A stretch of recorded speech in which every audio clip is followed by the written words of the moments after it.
नमस्कार, मेरा नाम ज्ञानेश्वर है और आपने देखना शुरू किया है लाइव सिटीज। मेरे साथ रोज की तरह दिल्ली से जुड़ रहे हैं देश के जाने माने सीनियर जर्नलिस्ट अजीत द्विवेदी जी। अजीत जी, आज तीसरे चरण का चुनाव संपन्न हो गया। बिहार के 5 लोकसभा क्षेत्रों में आज चुनाव हुए हैं। मधेपुरा, सुपौल, झंझारपुर, अररिया, खगड़िया। आज मतदाताओं में उत्साह दिखा थोड़ा। आज मौसम की मेहरबानी भी थी, गर्मी की तपिश कम थी। तो सुबह से कतार हमने देखी है कई क्षेत्रों में। और नतीजे क्या आएंगे यह तो 4 जून को मालूम होगा। लेकिन रुझान बहुत कुछ कह रहे हैं कि 2019 में ये सारी सीटें जीत ली थी एनडीए ने। लेकिन क्या 2024 में सारी सीटें एनडीए जीत लेगी? यह बड़ा सवाल है। और जो वोटिंग ट्रेंड है वह दोनों गठबंधनों को जोड़ तोड़ बैठाने के लिए मजबूर कर रही है।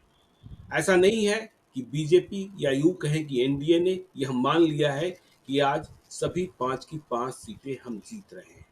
तो ऐसी स्थिति में हम एक एक सीट की बात करेंगे। और देखिए, शाम 5 बजे तक जो वोटिंग ट्रेंड है, जो वोटिंग परसेंटेज है, वह मेरे सामने है। झंझारपुर में 53.29%, सुपौल में 58.91%, अररिया में 58.57%, मधेपुरा में 54.92% और खगड़िया में 54.35%, 54.35%। ओवरऑल 56.01%। यदि हम बात करें सबसे अधिक और सबसे कम की, तो सबसे अधिक मतदान सुपौल में होता दिख रहा है और सबसे कम मतदान झंझारपुर में होता दिख रहा है। तो कहाँ कम हुआ, कहाँ अधिक हुआ?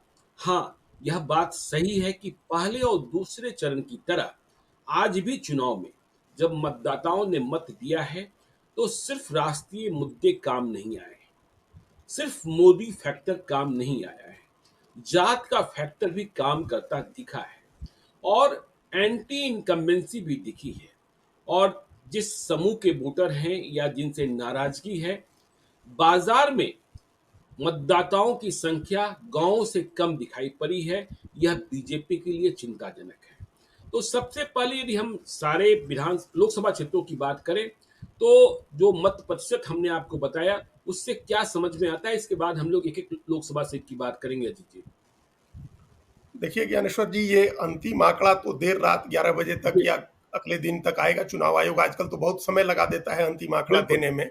जी, फिर भी जो एक फाइनल फिगर आएगा वो अब इसी अनुपात में होगा। ये 5 बजे तक का है, तो उसके बाद थोड़ा बहुत और चुनाव का आप हम लोग अंदाजा जो देखा हम लोगों ने, आपके भी रिपोर्टर्स ने रिपोर्ट दी कि 5 बजे जी। के बाद भी, 6 बजे के बाद भी लोग कई जगह लाइन में लगे हुए थे। तो नियम ये है कि अगर 6 बजे मतदान खत्म होता है तो उसके बाद भी जो लोग बूथ पर पहुंच गए हैं उनका वोट डाला जाएगा। जी, लेकिन उसके आंकड़े बाद में आएंगे। अभी जो ऑफिशियल आंकड़े आपने पढ़े, इसके इसके आधार पर कह सकते हैं कि एकदम आइडेंटिकल इलेक्शन हो रहा है जो 2019 में हुआ था। एकदम बिल्कुल। आइडेंटिकल, बिल्कुल इसी अंदाज में पोलिंग हुई थी 2019 में भी। सबसे ज्यादा वोट सुपौल में पड़े थे। हमको जहां तक जो आंकड़ा हमने देखा है आज, वो 62.80 का था, जी, लगभग 63% आंकड़ा। और अभी 58% से ऊपर पोलिंग हो गई थी शाम बिल्कुल। 5 बजे। जी, तो चार पांच 58 में चलो 91, मतलब आप तो 59 ही वो मान 59 लीजिए। हो गया, 59 हो गया। जी, तो 4% और समझिए कि अगर पोलिंग हो जाए, हुँ, जो लगता है कि हो जाएगा, तो लगभग बराबर हो जाएगा जो पिछली बार पोलिंग था। इसका मतलब है कि उसी लाइन पर वोट परसेंटेज अगर बढ़ नहीं रहा है तो बहुत घट भी नहीं रहा है। ये जी, एक ट्रेंड, हम लोग इसका एक निष्कर्ष ये निकाल सकते हैं।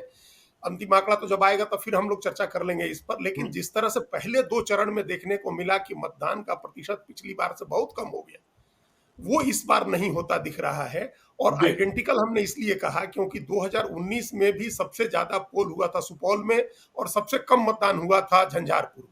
और बिल्कुल।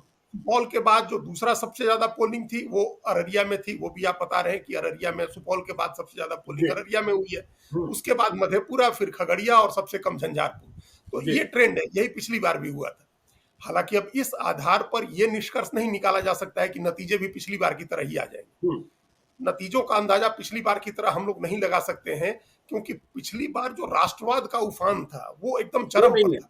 जी। वो बिल्कुल नहीं है इस बार। हुँ, तो मोदी की चर्चा हो रही है, कहीं ना कहीं लोगों के मन में एक है, जो लाभार्थी हैं वो भी चर्चा कर रहे हैं, और बिल्कुल। लाभार्थी दोनों के हैं, मोदी के भी हुँ, लाभार्थी हैं और नीतीश के भी लाभार्थी हैं, जी। दोनों की योजनाओं के लाभार्थी हैं। तो वो नीतीश और मोदी दोनों का नाम ले रहे हैं, हुँ, ये भी कह रहे हैं कि बिहार के लिए नीतीश कुमार ने बहुत काम किया है, और मोदी देश के लिए कर रहे हैं, इस बात की भी चर्चा है। लेकिन ये बड़े सटल तरीके से चर्चा है, ये कोई ऐसा उत्साह और जोश नहीं है जो पहले दिखता था, और राष्ट्रवाद का उफान भी नहीं है कि भारत अब ये जो नैरेटिव बनाने की कोशिश की थी बीजेपी ने और प्रधानमंत्री मोदी ने कि हम भारत अब वो देश नहीं रहा, भारत घुस के मारता है, घर में घुस करके दुश्मनों को मारता है, तो वो चीजें नहीं हुई। पिछली बार राम घर में मंदिर घुस है के ही नहीं, मारने राम का मंदिर है narrative- ही नहीं, राम हाँ, मंदिर है ही नहीं।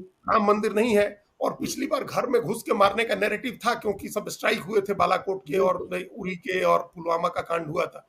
तो वो नहीं है, इसीलिए हम लोग किसी भी उस निष्कर्ष पर नहीं पहुंच सकते हैं पिछली बार के नतीजे के मुकाबले। लेकिन चूंकि वोट परसेंटेज बढ़ाने की चिंता, अब अगर हम लोग इसको डिकोड करें तो वो एक बात निकल के आती है कि वोट बढ़ाने की चिंता सबसे ज्यादा बीजेपी ने की है। वोटिंग जी, परसेंटेज कम हुआ, बिल्कुल। तो उसका क्या क्या फायदा, उसके बाद क्या चेंज हुआ? वो चेंज ये हुआ कि पहले तो नैरेटिव में चेंज हुआ, भाषण का टोन बदल गया प्रधानमंत्री का, जी, और वो जी, विशुद्ध रूप से हिंदू मुसलमान के इश्यूज पर भाषण होने लगे। ये हम लोगों ने देखा पहले चरण के बाद ये चेंज हुआ। जी, और जैसे वोटिंग का परसेंटेज कम होने की खबर आई, तो अपोजिशन की जो पार्टीज हैं वो रिलैक्स हो गई, उनको लगा कि हम चुनाव जीत रहे हैं। बिल्कुल। ये एक तो सोचता ही है, हर कैंडिडेट सोचता हुँ, है, हर पार्टी सोचती है। लेकिन कम वोटिंग और मतदाताओं में उत्साह नहीं होने की जो मीडिया में खबरें बनी, जो जी, टेलीविजन चैनल्स पर स्टोरी चली, जो डिबेट्स हुए, जो अखबारों में विश्लेषण छपा, उसका नतीजा ये निकाला, जो भी पार्टियां हैं, विपक्ष की जो पार्टी है, चाहे कांग्रेस हो या आरजेडी, उनको लगा कि हम लोग एज पर आ गया, हम लोग अब जीत रहे हैं, बीजेपी के खिलाफ माहौल हो गया। अब ये बिल्कुल। ऐसा था नहीं। लेकिन एक लेकिन बात बताएँ अजीत उसी जी, की एक वजह बात से बताएँ, ज्ञानेश्वर जी। वो सही कह रहे हैं कि देखिए रिलैक्स हो गए। एक बात बताएँ, चुनाव समाप्ति के बाद आज तीसरे चरण के चुनाव समाप्ति के बाद, जो पॉलिटिकल ड्राइंग रूम्स हैं, जो बड़े नेताओं के, वहाँ जो डिवीज़न है, चाहे एनडीए की बात करें या इंडिया ब्लॉक की बात करें, जो विवेचना की जा रही है 5 सीटों की। इंडिया ब्लॉक ये हम मान रहा है कि 2 हम जीत रहे हैं। सीटों की चर्चा हम बाद में करेंगे। 3 में एनडीए को एज है।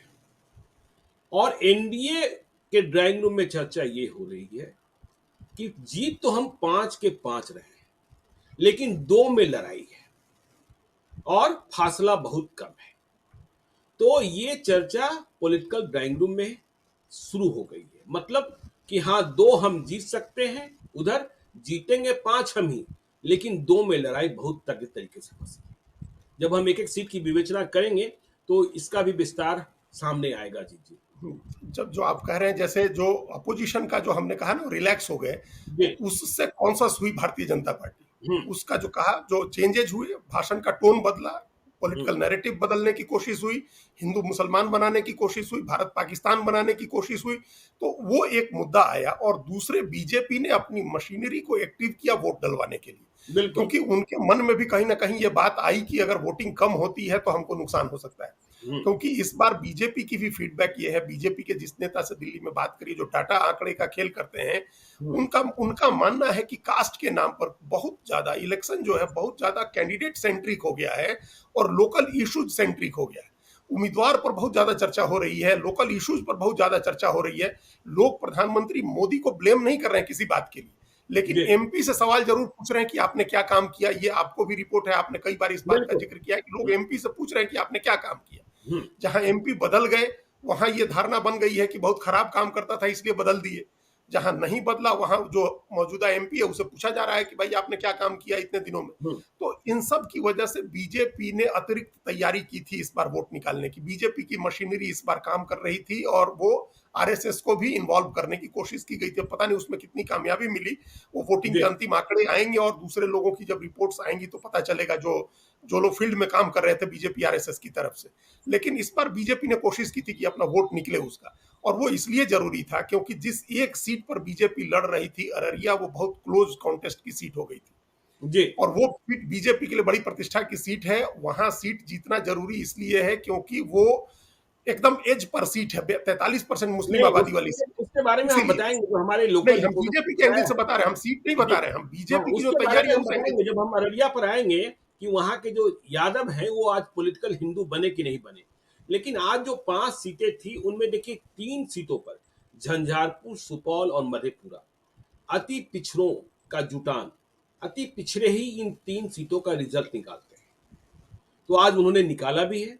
और ठीक इसी प्रकार से यदि हम बात करें अररिया की, तो वहां के यादव क्या कर रहे थे या क्या किया, यह भी हम बताएंगे।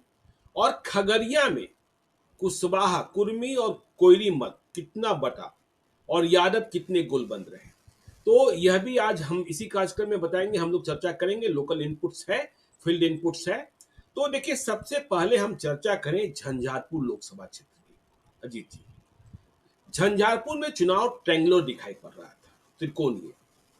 जो मौजूदा सांसद हैं रामप्रीत मंडल, उनके खिलाफ एंटी इनकम्बेंसी भी बहुत, और उनके सामने वीआईपी के उम्मीदवार सुमन कुमार महासे और तीसरे बसपा की गुलाब यादव। देखिए, बसपा का जो परिवर्तन उत्तर प्रदेश में दिख रहा है, वह परिवर्तन बिहार में भी दिखने लगा है। झंझारपुर पर चर्चा करने के पहले आप, बसपा के एक मजबूत उम्मीदवार को कहा गया है, आप चुनाव न लड़िए, ठीक है ना। वो जा नहीं रहे हैं लखनऊ मिलने, उन्हें बुलाया गया है। तो बसपा अब दूसरे तरीके से चुनाव में काम करती हुई दिखाई पड़ी है। खैर, हम झंझारपुर की बात कर रहे हैं। तो झंझारपुर में शाम 5 बजे तक 53.29%। और देखिए, जो लोकल इनपुट्स है, जो फील्ड रिपोर्टर्स हैं, वे कह रहे हैं कि आखिर आते आते चुनाव आमने सामने की हो गई, मतलब रामप्रीत मंडल और सुमन महासेठ की। गुलाब यादव बसपा के उम्मीदवार कितना मत काटेंगे, यह जीत हार का कारण बनेगा। तो रामप्रीत मंडल के खिलाफ जो एंटी इनकम्बेंसी थी, उसे बीजेपी ने और जेडीयू ने साधने की कोशिश की और इसमें सफलता पाई। अति पिछड़ों का यदि मल्लाह को छोड़ दें, तो अधिकांश मत रामप्रीत मंडल के पक्ष में जाते दिखे मतदान केंद्रों पर। और यहां ब्राह्मण जो निर्णायक हो जाते हैं, जब वैश्य बटता है और फिर कुछ मल्लाह बट जाते हैं, तो ब्राह्मणों का भी अधिकांश मत रामप्रीत मंडल को मिला है। तो यह एज दिखाता है। लेकिन आश्चर्यजनक तरीके से जो हम लोग बात कर रहे थे कि लोकल फैक्टर्स काम कर रहे हैं, सुमन महासेठ चूंकि वैश्य मत सुमन महासेठ को अधिक संख्या में मिले हैं, इस बात के प्रमाण मिले हैं। मुकेश सहनी के कारण मल्लाह मिल गए हैं। मुस्लिम जो दूर थोड़े दिखाई पड़ रहे थे, वो करीब आए और उन्होंने भी मत दिया। यादवों की गोलबंदी हुई, लेकिन हाँ, गुलाब यादव कितना काट ले गए, यह देखने की बात होगी। तो फील्ड रिपोर्टर्स का इनपुट्स ये है झंझारपुर के बारे में। देखिए, ये अभी झंझारपुर पर जब हम लोग कल चर्चा कर रहे थे, तो मेरा जो एप्रीहेंशन था, मेरी जो शंका थी, वो ये थी कि ये अभी तक भारतीय जनता पार्टी के और आरएसएस के जुड़े हुए थे सुमन महासेठ, उससे उनको मुसलमान कितना पसंद करता है, कितना किस। देखिए, मुसलमान उनको वोट किया है, उसने अपनी दूरी थोड़ी कम की है, लेकिन अगर मुसलमान उत्साह में, जोश में निकला होता, तो वोटिंग का परसेंटेज 53 पर नहीं रुकता, वो वोटिंग परसेंटेज बढ़ता। 60 तो वो जाता 60 तक जाता, 58-59 तो जरूर ही जाता। खैर, अभी भी जाएगा, 55-56 तो जाएगा ही वो, लेकिन वो उत्साह होता, एक अलग तरह का माहौल एक होता। हालांकि उसका फायदा भी है, नुकसान भी है। हो सकता है कि इसका वोट परसेंटेज कुछ बढ़ता, लेकिन उसके रिएक्शन में जेडीयू के साथ भी वोट का एक पोलराइजेशन होता, काउंटर पोलराइजेशन जो होता है, वो भी होता है। तो उसके फायदे भी हैं, नुकसान भी हैं। लेकिन एक जो आरजेडी का जो कोर वोट है, मुस्लिम और यादव का, वो असली फैक्टर है डिसाइड करने वाला। देखिए, अत्यंत पिछड़ा के वोट को लेकर के कोई डाउट अभी हमको नहीं है, क्योंकि हमारी जो, और आपको भी जो फीडबैक मिल रहा है, वो इसी लाइन पर मिल रहा है। वो मोटे तौर पर नीतीश कुमार के साथ जा रहा है, क्योंकि नीतीश कुमार भी पसंद है उनको और नरेंद्र मोदी भी पसंद है। अगर दोनों अलग अलग होते तो उनके मन में कोई दुविधा होती। अब तो कोई दुविधा नहीं है, उनको नीतीश कुमार को मुख्यमंत्री बनाना है और नरेंद्र मोदी को प्रधानमंत्री बनाना है। तो अत्यंत पिछड़ा का वोट जाएगा उनके साथ। जेडीयू के जो कैंडिडेट है रामप्रीत मंडल, तमाम नाराजगी के बावजूद चला गया है। अत्यंत पिछड़े मतदाताओं की नाराजगी आमतौर पर कोई मतलब नहीं रखती है। वो लोग ऐसे नाराज नहीं होते क्योंकि उनके ज्यादातर काम होते नहीं है उस तरह के, उनका ब्लॉक में पीडीओ सीओ से कोई काम नहीं होता है। उनको सरकार की योजनाओं का लाभ मिलता रहे, जो अधिकारी अगर पहुंचा रहे हैं, डिलीवरी सिस्टम अगर ठीक से काम कर रहा है, तो उनको चुने हुए प्रतिनिधि से दिक्कत नहीं होती। चुने हुए प्रतिनिधि से आमतौर पर वो वर्ग नाराज होता है जो थोड़ा सक्षम है और जिसके अपने काम होते हैं, बीडीओ सीओ कलेक्टर एसपी के।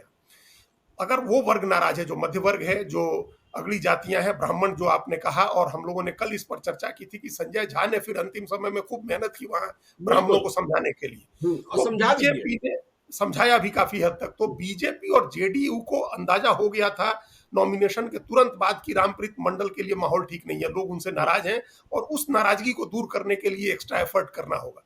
तो नीतीश कुमार ने एफर्ट किया, उन्होंने संजय झा को भी लगाया, अत्यंत पिछड़े के नेता लगे, बीजेपी ने भी वहां मेहनत की। बीजेपी को एक ये भी, और दूसरा जो हम लोग कल भी चर्चा कर रहे थे जी। कि सुमन महासेठ आरजेडी के कैंडिडेट होते तो एक अलग बात होती। हम्म। वो कैंडिडेट हैं विकासशील इंसान पार्टी के, हम लोगों ने जी। पिछली बार भी देखा कि उनके कैंडिडेट्स को आरजेडी के कैंडिडेट्स के मुकाबले कम वोट मिले हर जगह। हम्म। तो इसकी वजह से भी वो उस तरह से कितना मोबिलाइज कर पाए होंगे वोट को, उसको लेकर के, चूंकि अपनी उनकी पार्टी की मशीनरी कोई बड़ी नहीं है, जी। सद्भाव है, मुकेश हम्म। सहनी के प्रति मल्लाहों का सद्भाव है, और वो उनको वोट देना भी चाह रहे हैं। लेकिन वोट जो इतनी बड़ी कॉन्स्टिट्यूएंसी होती है लोकसभा की, उसमें जो स्ट्रक्चरल स्ट्रेंथ होता है, ऑर्गेनाइजेशनल स्ट्रेंथ जो होता है, वो बहुत मैटर करता है हम्म। वोट डलवाने के लिए। अच्छा, और जब इलेक्शन वेवलेस हो, कोई लहर नहीं हो, तो उसमें मशीनरी की भूमिका बहुत बढ़ जाती है, जी। और वो मशीनरी नहीं है मुकेश सहनी की पार्टी के पास, विकासशील इंसान पार्टी के पास, और दुर्भाग्य से वो मशीनरी कांग्रेस आरजेडी के पास भी बहुत मजबूत नहीं है। हम्म। इसके मुकाबले बीजेपी की मशीनरी सबसे मजबूत है, और जेडीयू की भी एक मशीनरी अपने लेवल पर काम करती है, सत्तारूढ़ दल होने की वजह से ये उनको एडवांटेज है। लेकिन गवर्नमेंट की भी सुमन मशीनरी महासेठ का के कहीं ना साथ कहीं बैस से समर्थन चले मिलता गए, सुमन महासेठ के साथ बैस से चले गए। यह भी एक समझना होगा कि एनडीए से बैस से भी जाति के आधार पर दूर चले जा रहे हैं। जाते हैं। हम लोगों ने देखा दरभंगा सीट पर, हम तो खुद ही चुनाव में गए थे जब संजय सरावगी को लोगों ने, वो लोग वोट दे रहे थे, और उस बाजार से, मेन रोड के बाजार से निकले, हम लोगों ने खरीदारी की तमाम चीजें, और जिससे बात करिए वैश्य से, वो कह रहा था, वो आरजेडी के कैंडिडेट थे, लोग कह रहे थे कि हम उनको वोट करेंगे। हम्म। तो वो कैंडिडेट के ऊपर भी बहुत डिपेंड करता है। सुमन महासेठ के साथ एक प्लस पॉइंट ये है कि वो वैश्य होने के बावजूद हार्डकोर आरजेडी के नहीं है, जी। वो बीजेपी के बैकग्राउंड वाले हैं, तो इस शाखा की बैकग्राउंड वाले हैं, तो उनके प्रति कोई दुराव नहीं होगा वैश्यों का, ऐसे भी नहीं होगा। बिल्कुल। तो इस वजह से वैश्य उनके साथ गए हैं। लेकिन अत्यंत पिछड़ी जो जातियां, अच्छा, वैश्य का एक सर्टेन परसेंटेज गया, ऐसा नहीं है कि वैश्य का पूरा समर्थन उनको मिल गया नहीं, है। वो तो नहीं होता है वैश्य का वो। वोट जो है वो जेडीयू बीजेपी के साथ भी गया हुआ है, क्योंकि एक बड़ा तबका ऐसा है जो ये देख रहा है कि हमको सिर्फ एमएलए एमपी नहीं देखना है, हमको पटना की जो गद्दी है वो भी, और दिल्ली का भी देखना है। तो इस जी। नाते वो वोट टूटा है, लेकिन इसके बावजूद उसका एक हिस्सा जेडीयू के साथ भी गया है। चलिए, तो देखिए, झंझारपुर की बात हो गई, आगे हम बात करते हैं सुपौल की, जहां सबसे अधिक मतदान हुआ है। तो सुपौल में आमने सामने की लड़ाई, बिल्कुल आमने सामने की लड़ाई। और देखिए, तीसरा कोण बनाकर बैद्यनाथ मेहता ने कितना वोट काटा, यह तो नतीजा बताएगा। लेकिन लड़ाई आमने सामने की दिखी दिलकेश्वर कामत और चंद्रहास चौपाल के बीच। लेकिन जो यह कहा जा रहा था कि लड़ाई एक तरफा, देखिए 2019 में रंजीत रंजन लड़ी थी। इस बार रंजीत रंजन की तरह ब्राह्मणों का वोट तो नहीं मिला, लेकिन चौपाल जाति का वोट, वो भी बड़ी संख्या में, चूंकि दलित हैं, और यादव मतों की गुलबंदी दिखाई पड़ी, मुसलमान मतों की गुलबंदी दिखाई पड़ी, मल्लाह का वोट मिला, एंटी इनकम्बेंसी भी थोड़ी। लेकिन लड़ाई दिलचस्प हुई है सुपौल में दिलकेश्वर कामत और चंद्रहास चौपाल में। लेकिन जो पॉलिटिकल एनालिस्ट हैं, जो फील्ड से रिपोर्ट्स हैं, उसमें जो जेडीयू के प्रत्याशी हैं रामप्रीत मंडल, उन्हें बढ़त बताया जा रहा है। दिलकेश्वर कामत, जी, दिलकेश्वर कामत को। देखिए, हम लोग सुपौल में एक ट्रेंड रहा है ज्यादा पोलिंग का, इस बार भी हुआ, पिछली बार भी हुआ है। जी। पिछली बार भी हुआ था, उस समय भी पोलिंग ज्यादा हुई थी, 63% के करीब पोलिंग हुई थी, और इस बार भी उसके करीब पहुंच जाएगी पोलिंग वहां सुपौल में। हम लोग जब चर्चा कर रहे थे, पिछले भी कई बार हम लोगों ने चर्चा की है, ये लालू यादव का जो पॉलिटिकल दावपेच का इस बार जो उन्होंने खेल किया है, हम्म। वो बहुत अध्ययन करने वाला है। वो केस स्टडी है, सफलता कितनी मिलेगी हम लोग नहीं कह रहे, लेकिन वो केस स्टडी है। जी। देखिए, जिस तरह से हम लोग अभी चर्चा की हम लोगों ने झंझारपुर में, कि वहां चुनाव इस पर डिपेंड हो गया कि गुलाब यादव कितना वोट काटते हैं, बिल्कुल बिल्कुल। वैसे जैसे नवादा में ये चर्चा थी कि विनोद यादव कितना वोट हम्म। काटते हैं।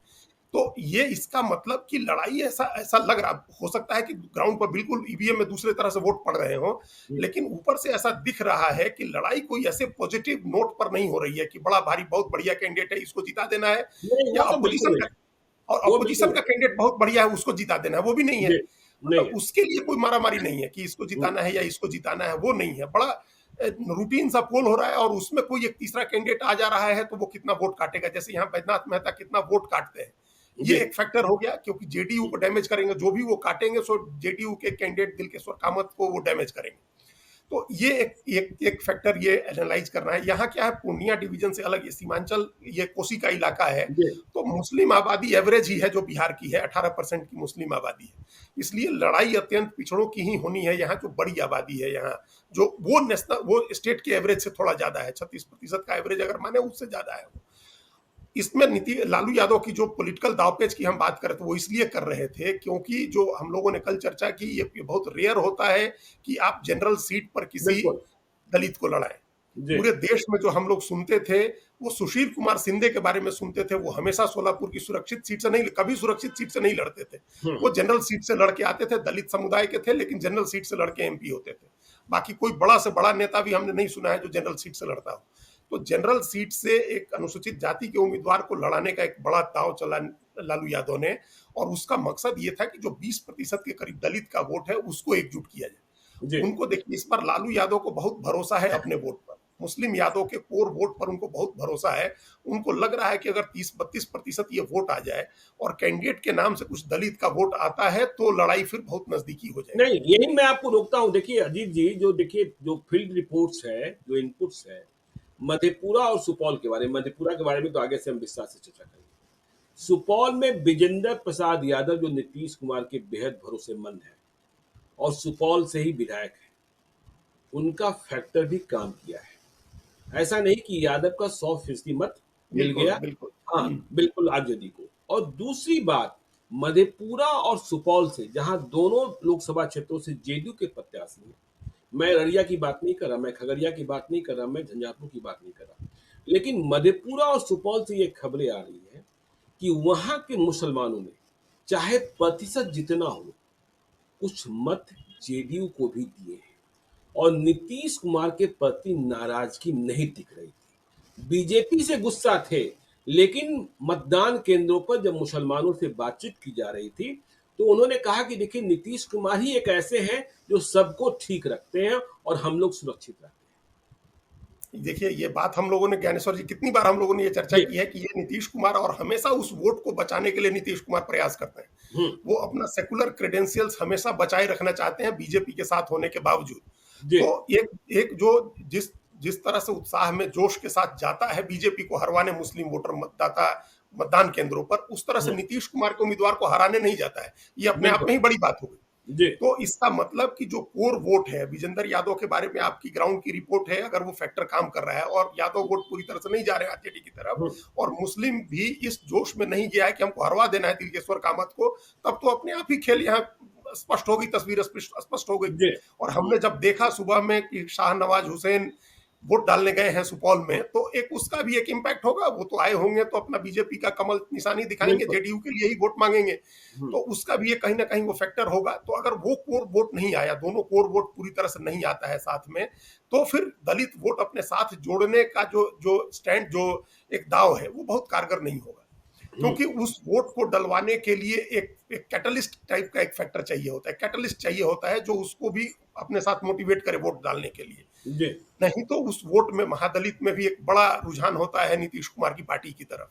तो वो इस वजह से आप कह सकते हैं, जो हम लोग पहले भी बात कर रहे थे, कि सुपौल की सीट अपेक्षाकृत आसान जेडीयू के लिए है। मतलब जिस तरह से झंझारपुर है उससे बेटर पोजीशन में वहां वैसे दिलकेश्वर भी कामत। वैसे भी जब देखिए सुपौल का इतिहास देखते हैं तो रंजीत रंजन की बात छोड़ दीजिए, तो अति हाँ, पिछड़ी जातियों का ही दबदबा यहाँ दिखाई पड़ा है। नहीं कह रहा है, हाँ, हमेशा रहा है। जी।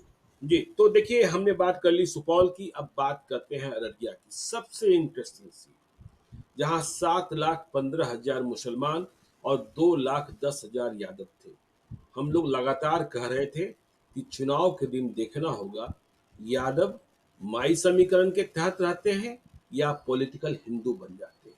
तो देखिए अररिया से चौंकाने वाली खबर आ रही है जी कि वहां के बहुतायत यादवों ने, और यह सीट फंस गई है, इस सीट ने परेशानी बढ़ा दी है बीजेपी की, कि वहां के यादवों ने पॉलिटिकल हिंदू बनने का फैसला आज बहुत कम संख्या में किया है और वे लालू यादव और तेजस्वी यादव की लीग पर आगे बढ़ गए हैं। यदि ऐसा हुआ तो प्रदीप कुमार सिंह संकट में फंस सकते हैं, क्योंकि ये दोनों मत ही इतने मत हैं और मुसलमानों ने बढ़ चढ़कर वोटिंग की है।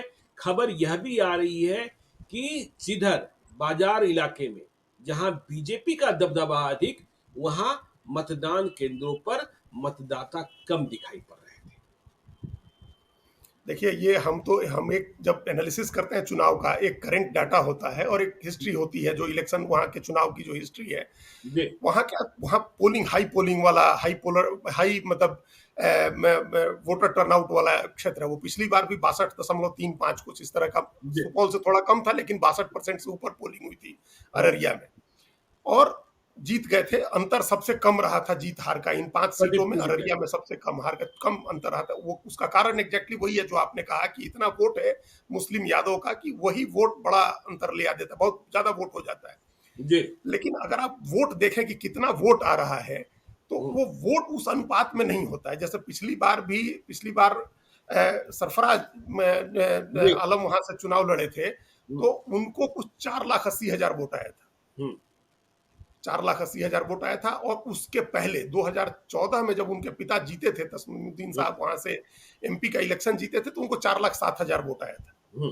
तो इसका मतलब है कि एक वोट परसेंटेज के हिसाब से भी आप देखें तो उतना ही सर्टेन परसेंटेज है जो पोलिंग में आरजेडी के कैंडिडेट को वहां होता रहा है।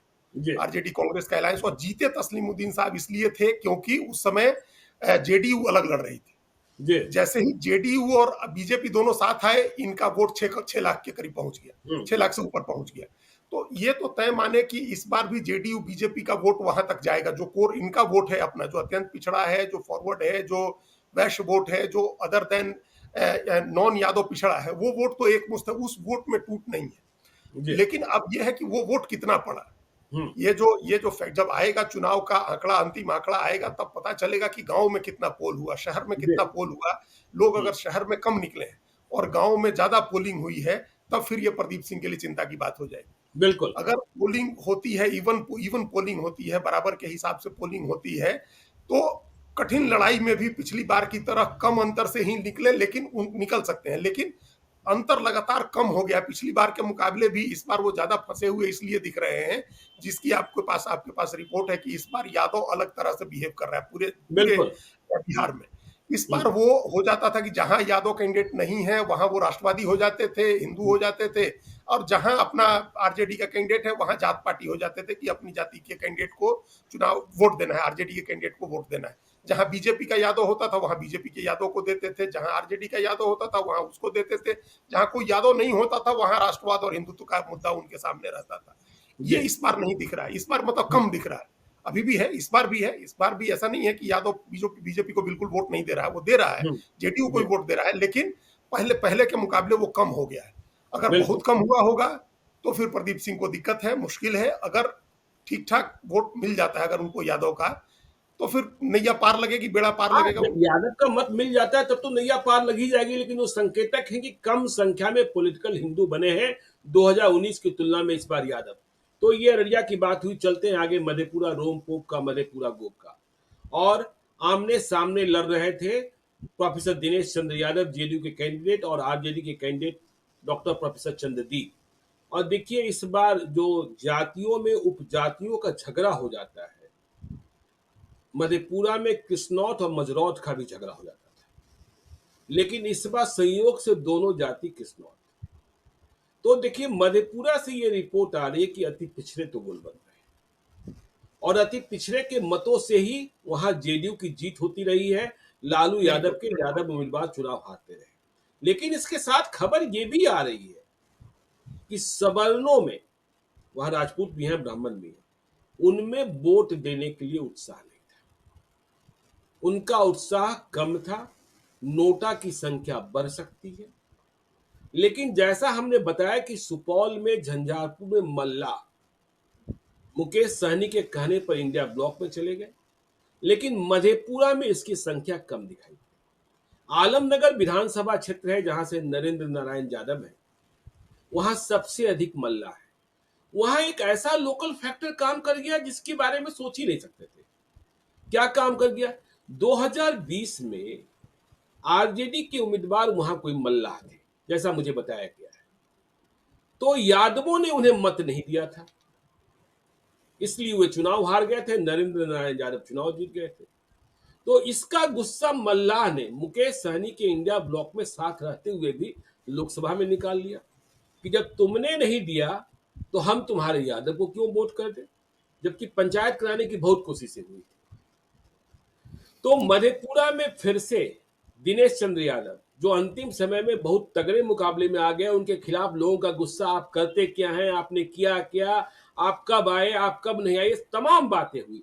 लेकिन नीतीश कुमार के नाम पर अति पिछड़ी जातियां और मोदी का इसमें वे बढ़त लेते दिखाई पड़ रहे हैं। अजीत जी, देखिए, मधेपुरा के बारे में ये एकदम आम धारणा है कि वहाँ जीत हार का फैसला, जेडीयू की जीत का फैसला वो अति पिछड़े, अत्यंत पिछड़े करते हैं। उसमें जी, एक हम लोग को जो सूचना मिल रही थी वो यही सूचना थी कि मल्लाह अगर टूटते हैं मुकेश सहनी के साथ, मुकेश सहनी की वजह से अगर आरजेडी के कैंडिडेट को वोट करते हैं तो फिर लड़ाई नजदीकी होगी, हाँ, फासला जीत कम हो हार सकता का। है इस बार भी। जी, हाँ, वही इसी बात की चर्चा थी क्योंकि वहां कि शर्मा जब, चौपाल और गंगोटा ने कुछ खेला किया। हाँ वो भी चर्चा थी, उस बात की भी जानकारी थी, लेकिन वो वोट आते आते टाइम, जैसे कल हम लोग चर्चा कर रहे थे कि टाइम नजदीक आते आते मुकाबला कांटे का हो गया था। वो पोलिंग के साथ लगता है कि फिजल आउट हो गया, उस तरह की चीजें नहीं है। एक तो जी, फिर वही बात कहेंगे कि कैंडिडेट आरजेडी के नए थे, बाहर से आए थे चुनाव लड़ने, और दिनेश चंद्र यादव के पास एक मशीनरी अपनी है जो काम करती है, और उनके साथ जो थोड़ा बहुत यादव का वोट आता है उसमें अत्यंत पिछड़ी जातियों का वोट जुड़ जाता है। अगड़ी जातियों में उत्साह कम है, जनरली ऐसी जी, सीटों पर होता है जहां उनका जी, कैंडिडेट नहीं होता है, जहां लेना देना ज्यादा नहीं है, वहां उत्साह कम होता है। तो उससे कुछ अंतर कम हो जाएगा, वोट का परसेंटेज उनका कम आ जाएगा। तो पिछली बार 52% वोट आया था उनको, जी, 53%, 52% से ऊपर वोट आया था दिनेश चंद्र यादव को। हम्म, वो वोट हो सकता है थोड़ा कम हो जाए, लेकिन फिर भी फासला बहुत बड़ा है, 28-30% से लेकर के और 52% का फासला है। तो जी, उसको उसको पाटना थोड़ा मुश्किल था इस चुनाव, एटलीस्ट लोकसभा चुनाव में। विधानसभा चुनाव का तो कोई मामला अलग हो सकता है, हम्म। लेकिन लोकसभा में काफी ज्यादा अंतर से आगे थे वो। जी, तो देखिए ये बात हम लोगों ने कर ली मधेपुरा की। अब आते हैं आज के तीसरे चरण के अंतिम लोकसभा क्षेत्र खगड़िया। देखिए खगड़िया में इंडिया ब्लॉक से सीपीएम के उम्मीदवार संजय कुशवाहा और एलजेपी के प्रत्याशी राजेश वर्मा।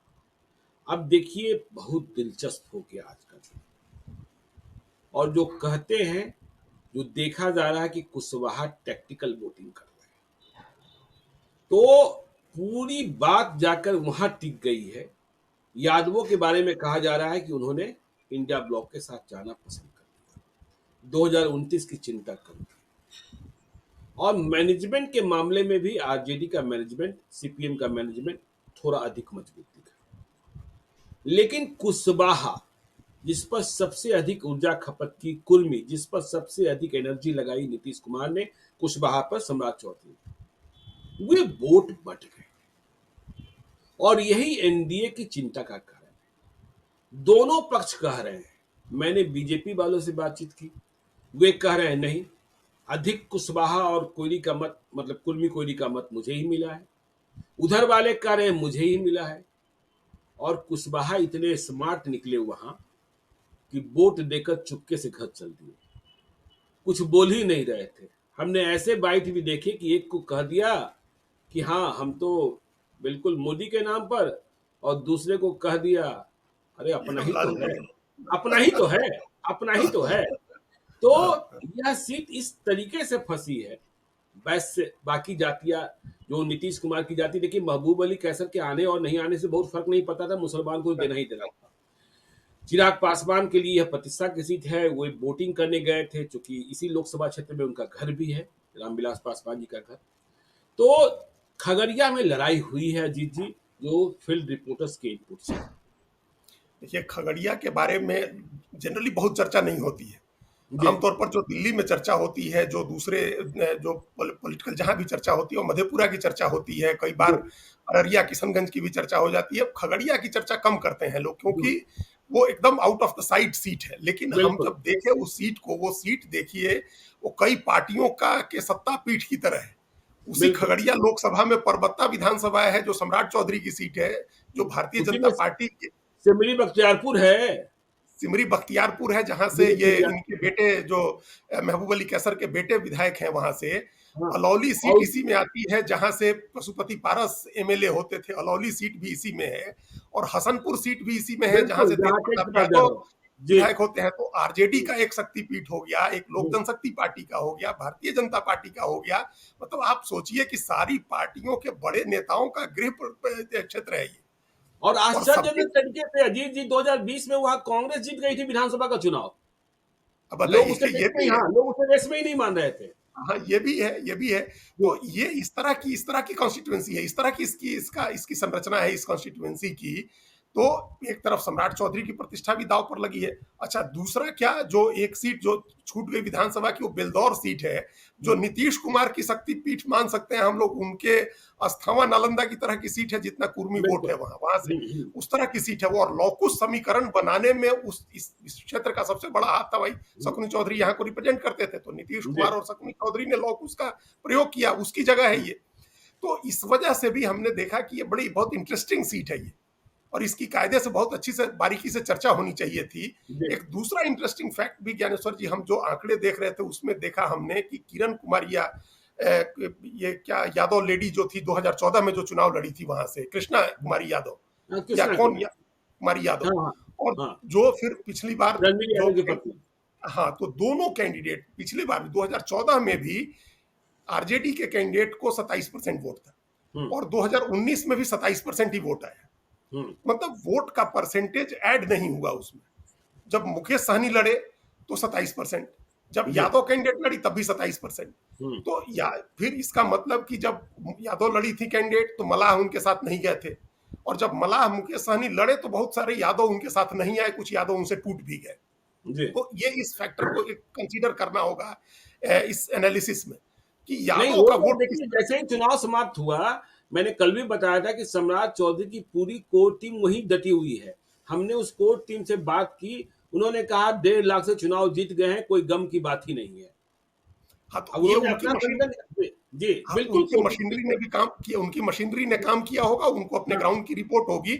लेकिन हाँ, हम जिस फैक्टर को कंसीडर कर रहे हैं कि 27% वोट का जो बेस है, उसमें जीतने के लिए 13-14% कम से कम ऐड होना चाहिए। जी, 40% से ऊपर अगर पोलिंग नहीं होता है इनके कैंडिडेट को, सीपीएम के सीपीएम के कैंडिडेट। कैंडिडेट को, तो फिर कोई संभावना नहीं बचती। हुँ, तो वो तब होगा जब उनके साथ यादव पूरी पूरी तादाद में गया हो, पूरे उत्साह के साथ गया हो यादव उनके साथ, और कुशवाहा का भी कुछ वोट आया हो, जी, मल्लाह का भी कुछ वोट आया हो उनके साथ। तो कुशवाहा, मल्लाह, यादव तीनों डायसी मान रहे हैं हम वहां के चुनाव को, बिल्कुल। कि हुँ, तीनों का कुछ कुछ वोट उनको गया होगा, लेकिन हुँ, कुछ वोट वहां गया होगा जेडीयू के कैंडिडेट को भी। उनके खिलाफ भी बहुत नाराजगी थी, हम लोग चर्चा जी, किए भी थे दुलालचंद गोस्वामी, माफ करिएगा, इनको लेकर के जो कैंडिडेट राजेश वर्मा आए हैं, हुँ, हुँ, इनको लेकर के भी काफी चर्चा हुई थी, बहुत नाराजगी थी, लोगों ने कोई बहुत अच्छा कैंडिडेट नहीं माना था उनको। हुँ, हुँ। आ गए थे, बाहरी का भी मामला था, कुछ लेकिन और फिर, नाराजगी हाँ, थी। लेकिन फिर उन्होंने इसे ठीक कर ठीक, लिया था। हाँ, वही हम हाँ, लोग कल, जिस तरीके से आमने-सामने दोनों कैंडिडेट मिले, गला मिलन हुआ और हाँ फिर वो, बात व्यवहार से, हाँ, इससे ये लगा था कि हाँ, लंबे रेस का घोड़ा राजेश वर्मा बन सकते हैं। नहीं, वही हमने कल भी कहा था कि जो परसेप्शन बना था उनके आते समय, जी, वो चुनाव नजदीक आते आते वो परसेप्शन खत्म हो गया था, फिजल आउट हो गया था। लोगों ने जी, एक्सेप्ट कर लिया था उनको कि हाँ, ये जी, ठीक है, अपने ही बीच के कैंडिडेट हैं और ठीक हुँ, कैंडिडेट है, ये मान लिया गया था उनको। तो इसी की वजह से हमको लग रहा है कि जो कोर जो वोट है जेडीयू बीजेपी का, वो उनको मिला जी, होगा, और उसमें जो टूट फूट है वो बहुत ज्यादा नहीं हुई होगी। हुँ, और यादव का वोट एक मुश्त, हमको थोड़ा उसको लेकर के डाउट है कि वो मिला होगा कि नहीं मिला होगा, क्योंकि यादव कैंडिडेट को अपनी सीट पर कब्जा बरकरार रखना है, और ये बड़ा मतलब लोकल पॉलिटिकल फैक्टर ये काम करता ही बिल्कुल, करता है। बिल्कुल, बिल्कुल, तो बिल्कुल। इस वजह से लड़ाई तो नजदीकी है, लेकिन या वो देखिए, एडवांटेज मान खगड़िया में सकते हैं। लड़ाई नज़दीकी है। हाँ जी, बिल्कुल आपने ठीक कहा, खगड़िया में लड़ाई नज़दीकी है, 4 जून को भी पता चलेगा कौन कहाँ से जीतता है। तो देखिए, आज जहाँ-जहाँ चुनाव हुए 5 लोकसभा क्षेत्रों में क्या प्रारंभिक रुझान मिले हैं, ये हमने दर्शकों को समझाने की कोशिश की है। कल भी इस पर हम लोग विस्तार से चर्चा करेंगे, क्योंकि आज पूरी रात लोग गणित बैठाएँगे, कहाँ घटा, कहाँ बढ़ा, और अब चौथे चरण की तरफ भी हम लोग बढ़ेंगे। 2 बहुत ही महत्वपूर्ण सीट है मुंगेर, जहां से ललन सिंह बनाम अशोक महतो की पत्नी अनंत सिंह भी आ गए हैं अब, और समस्तीपुर की चर्चा भी होगी। बिल्कुल। खबर आ रही है कि एक बड़ा इस्तीफा होने वाला है बिहार मंत्रिपरिषद से। तो इन तमाम चीजों पर हमारी नजरें रहेंगी। आप बने रहिए लाइव सीरीज के साथ। यदि अब तक आपने हमारे यूट्यूब चैनल लाइव सीरीज को सब्सक्राइब नहीं किया है तो जरूर कर लीजिएगा, और यदि इस वीडियो को आप फेसबुक पेज के माध्यम से देखें तो पेज को लाइक कीजिएगा, ट्विटर पर भी हमें फॉलो कीजिए। धन्यवाद।